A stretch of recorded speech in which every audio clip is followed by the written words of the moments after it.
శివుడు తెలుపు, విష్ణుమూర్తి నలుపు, లక్ష్మీదేవి ఎరుపు, బ్రహ్మదేవుడు ఎరుపు, మా పలుకులమ్మ సరస్వతీదేవి తెలుపు.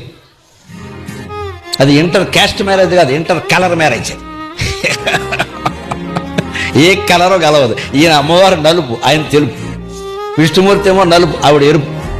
ఆయన ఎర్రగా ఉన్నా నల్లవాడిని చేసుకుని పోతాం. శివుడు తెల్లగా ఉన్నా నల్లమ్మాయిని చేసుకున్నాడు, నల్లగా ఉందని అనలేదు.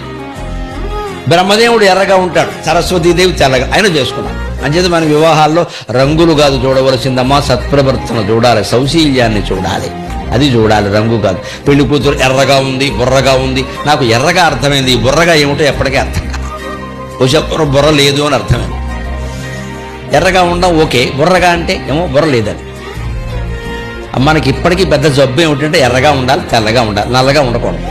కానీ మొత్తం ఇండియాని అంతా కలిపి బ్రిటిష్ వాళ్ళు బ్లాకీస్ అని తిట్టేవాళ్ళు. మొత్తం ఇండియా అంతా బ్లాకే వాడు.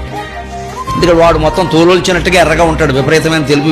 అది రంగే కాదు అసలు, అది పారిపోయింది తెలుపు.